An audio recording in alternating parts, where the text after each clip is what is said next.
అందరికీ నమస్కారం. ఎలా ఉన్నారు? బాగున్నారా? నవ్వింది మల్లె చెండు. అలాగే మీకు కూడా మనసారా నవ్వాలని మనస్ఫూర్తిగా కోరుకుంటున్నాను. ఈరోజు మీ అందరికి ఇష్టమైన వంకాయ ఉప్పు చేప టమాటా. ఈ వంటకం తెలియనోళ్ళు తిననోళ్ళు ఎన్వీలో ఎవ్వరు ఉండరండి. అంత ఇష్టం, ఎవరైనా ఇష్టంగా తింటారు. మరి దానికి కావాల్సింది చెప్పమంటారా? ఒక కళాయి తీసుకొని కొద్దిగా ఆయిల్ వేసుకొని ఉప్పు చేపలని శుభ్రంగా వాష్ చేసుకొని ఇలా వేసుకొని నూనెలో దోరగా వేయించుకోండి. ఒకటమ్మ, నూనెలో ఒక 5 నిమిషాల వరకు ఇలా గోల్డ్ కలర్ వచ్చిన తర్వాతే మనం వేరే ప్లేట్లో పెట్టుకోవాలమ్మా. లేదంటే చాలామంది ఉల్లిపాయల తర్వాత ఉప్పు చేపలు వేస్తారు. అసలు టేస్ట్ అసలు బాగోదమ్మా. నేను ఓపెన్గా చెప్పేస్తున్నాను. ఎప్పుడైనా మనం కష్టపడి వంట చేస్తాం కదా, తినేవాళ్ళు కూడా కడుపు నిండా తినాలి కాబట్టి ఫస్టే మనం ఉప్పు చేపలు దోరగా వేయించుకొని తర్వాత స్టార్ట్ చేయాలి ఏ వంట అయినా. అర్థమైందమ్మా? ఇప్పుడు మనం ఒక పెద్ద సైజు ఉల్లిపాయ 2 పచ్చిమిరపకాయలు వేసుకుని 2 నిమిషాలు దోరగా వేయించుకోండమ్మా. ఇప్పుడు 3 టమాటాలు బోరగా కట్ చేసుకొని టేస్ట్ తగ్గట్టు ముందుగానే సాల్ట్ వేసేసుకోండమ్మా. సాల్ట్ ఎప్పుడైనా వేసుకోవచ్చు. తొందరగా మనకి కర్రీ అవ్వాలంటే ముందుగానే వేస్తే తొందరగా మగ్గిద్ది. నేను ఇలాగా 1.5 టేబుల్ స్పూన్ వరకు సాల్ట్ వేసుకున్నానమ్మా. ఇలా ఒక 5 నిమిషాల వరకు మగ్గిన తర్వాత వంకాయలు మనం పుచ్చులు లేకుండా నీట్గా బోరగా కట్ చేసుకున్నామ్మా. ఇలాగా ఇక ఓవరాల్గా ఒకసారి కలుపుకోండి గెరిటతో.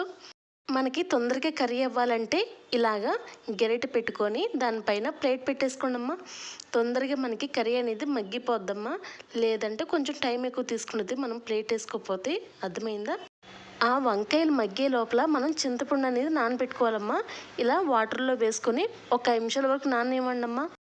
ఒక్కసారి కర్రీ వంక చూడండమ్మా. ఇప్పుడు మ్యాక్సిమం 50% అయిపోయిందమ్మా మనకి కర్రీ. ముక్క అంతా మెత్తపడిందిగా.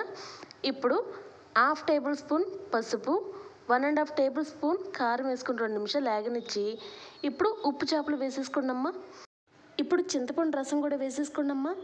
ఇక మనం ఒక్కసారి గెరిటతో కలుపుకోండమ్మా.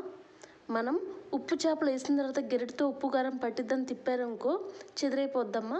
అదే రసం పోసుకుందా తిప్పితే మీకు ఏ ముక్కలన్నీ చెదిరవ్వమ్మా. అర్థమైంది కదా? చిన్న టిక్ ఫాలో అవ్వండి అమ్మా. ఇక మనం కర్రీలో ఏమీ వేయక్కర్లేదమ్మా. ఇంతేనమ్మా. ఇక మనం పెద్ద మంట పెట్టేసుకుని ఒకసారి మూత వేసేసుకోండమ్మా. తొందరగా మనకి కర్రీ అనేది 5 నిమిషాలు అయిపోద్దమ్మా. సరేనా? ఈ విధంగా ఉన్నప్పుడు మనం మీకు గ్రేవీ ఎక్కువ కావాలంటే ఈ విధంగా ఉన్నప్పుడే కట్టేసుకోండమ్మా. లేదు కొంచెం చిక్కగా కావాలంటే ఇంకొంచెం దగ్గర పెట్టుకోవచ్చు. అర్థమైందా? మీరు తినే విధానం బట్టి, ఇంట్లో ఉన్న జనాలు బట్టి మీరు ఎలా వండాలో అది మీకు తెలుసు కదా.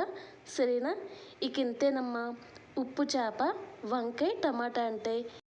ఈ కూర చెప్పడం విధానం మీకు నచ్చిందమ్మా? నచ్చితే డెఫినెట్గా ట్రై చేయండమ్మా. మళ్ళీ మళ్ళీ చెప్తున్నాను, ఉప్పు చేపలైనా ఎండి చేపలైనా లేదంటే ఎండు రొయ్యలైనా ఏదైనా నూనెలో వేయించుకున్న తర్వాతే మీరు కర్రీ అనేది స్టార్ట్ చేయండమ్మా. ఇది తప్పుగా అనుకోవద్దు. మీ మంచి గురించే చెప్తున్నాను. కూర అనేది అప్పుడే మనకి టేస్ట్ అనేది డబుల్ అయ్యిద్దమ్మా. లేదంటే కొంచెం స్మెల్ వస్తూ ఉండిద్ది. ఈ విధంగా నేను ఎందుకు చెప్తున్నానంటే నన్ను అర్థం చేసుకుంటారని. థ్యాంక్స్ ఫర్ వాచింగ్ అమ్మా. Keep smiling. ఇంకా మంచి మంచి వీడియోలు చేస్తూ ఉంటానమ్మా. మీకు నచ్చినట్టయితేనే ఒక లైకు, షేరు, సబ్స్క్రైబ్, ఒక్కసారి మీ నవ్వు అంతే. థ్యాంక్స్ అమ్మా. థ్యాంక్స్ ఫర్ వాచింగ్ అమ్మా. Keep smiling. బాయ్.